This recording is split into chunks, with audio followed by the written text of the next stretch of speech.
Hi, good morning. My name is Racquel Pennil-Navarro, and I'm an early interventionist.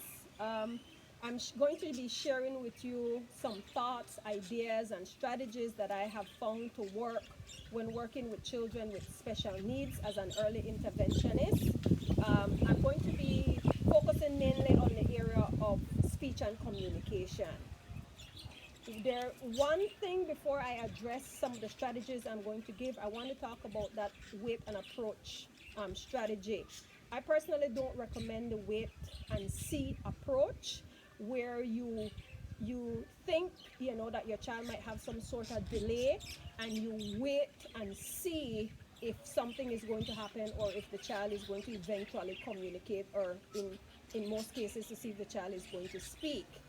The reason why I don't like to recommend the wait and see approach is simply because a child's brain is at its optimum between the first 3 years of development, and valuable time can be wasted while you're waiting to see what is going to happen.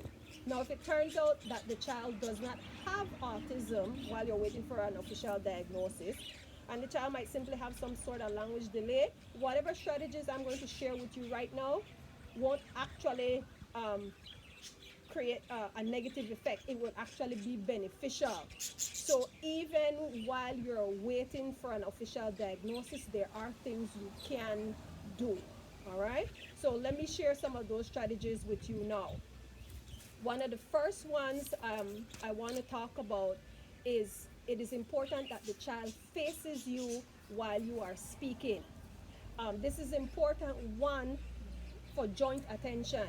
You need to make sure that the child is actually engaging with you in conversation, and that the child actually is hearing and seeing how your mouth is moving to form the different speech sounds. So looking at you is important. Two, it is important to use visuals. Most children with autism are visual learners. So let's say, for example, you're speaking about a carrot. A carrot, you want to be able to know that the child can associate the object carrot with the word carrot. So you want to be able to actually have a live carrot while you're speaking about whatever that object is. Three, it is important that the child gets enough mouth and tongue exercise. Even if the child isn't using their mouth for actually speaking, you want to make sure that the tongue muscle is being used, so that if the child should ever start to speak, the tongue would have already been loosed and accustomed to being used. So these exercises can be in the form of games. You simply put the child in front of a mirror, and most children with autism love the mirror. Put them in front of the mirror, and you simply do tongue exercises, like tell them to follow you, and you go from side to side, up, down, pucker like they're making kisses. All right. Um, you can do mama, mama. All these are important, and the children just see them as games. So those are very important. You can also make it additionally fun by putting a piece of cereal like Cheerios on the tip of the tongue, and let them lift it and try to see if they can get it inside their mouth. You can put peanut butter at the top of at the roof of the mouth, and let them try and lick it off. So tongue and mouth exercises are important. Four, you want to make sure that you're doing constant repetition, so that you're emphasizing the words that you want them to use. Five, um, it is important to start by using verbs and nouns. The verbs and nouns form the basis of our speech, so that's where you want for the basis of sentences. So you want to start with labeling, the labeling of nouns, and then from there you build on with verbs. So let's say, for example, you are talking about door. The child knows what a door is, so you say shut door, open door. So you've added on a verb with the noun, and those two can form the basis for sentence structure. Okay. Um, Now, some parents question whether or not I need to emphasize shut the door, open the door. I personally don't think you need to emphasize the articles. Those can come later, but you have different people with different views about that. All right. For me, I'm more interested that the child understands the verb, the noun, and can be able to understand and do what it is that you ask. Which then brings us to the other point, keeping your instructions simple. Not We don't want to overcomplicate things by making your instructions too complicated. So stick with one instruction, and then once the child can do the one, graduate to do. So like for example, get up from the table, put the dishes in the sink, and go wash your face. That's a complex command because there are three different things you're expecting the child to be able to do. And so you want to make sure then that the child actually understands what these commands mean. So you start with the first, then when the child seems to understand the first, you build on to the second, you build on to the third. You can get more complex as their receptive language improves. The other one I want to talk about is modeling. Modeling is important. You need to model what it is you want the children to say. Many times children with autism go through a phase called echolalia, and a lot of them can get stuck in this area. Now, echolalia simply means that the child repeats what you're saying. And the main reason why they repeat what you're saying is because one, they really don't understand what you're asking, or two, they do not have the language to be able to respond to what you're saying, so they repeat what you say. Now, one of the ways in which you can minimize echolalia is by modeling what it is that you want the child to say. So instead of always emphasizing, do you want? Because the child will repeat, do you want? You give them what it is you want them to say. I want. I want. I see.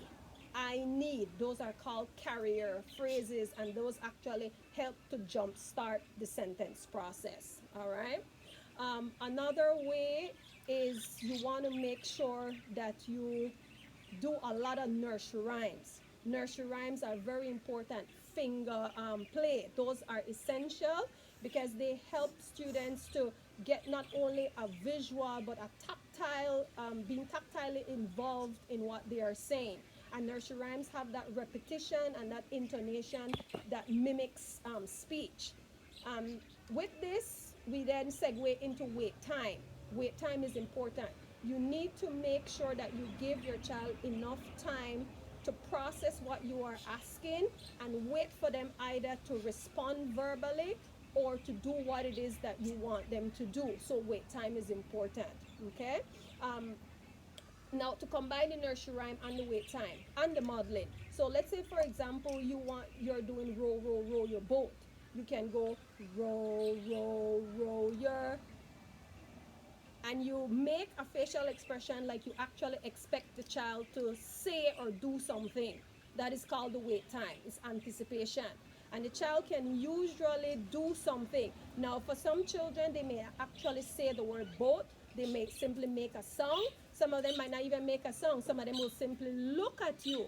But the fact that they look at you and they look at you with anticipation is because they have now come to that point where they realize that something is missing. And that's a good place to be. And then from there, as you're going on and doing that, they can maybe start to fill in, even if it's a song, to fill in for that. And you can go, I want, and then you fill it in what it is that they want. Okay? And the last point I want to make is that it is important to play with your children. Playing is important. You don't want to get into this thing where you're always using flashcards and everything is becoming so technical. You want it to mimic real life. And playing is real life. So you can do those same things while engaging playfully with your child.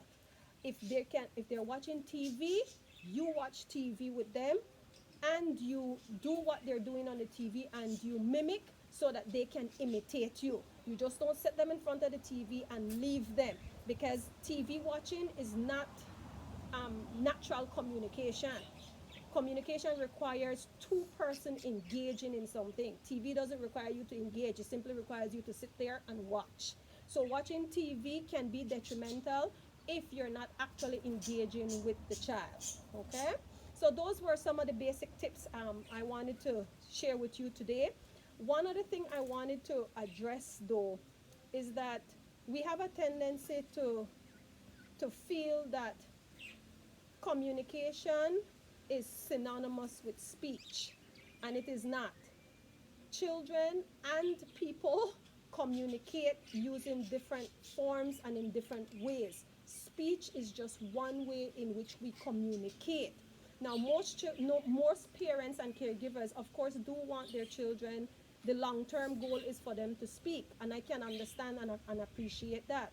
But as parents and caregivers, we must be open and willing to see the different areas in which our child is communicating with us besides speech.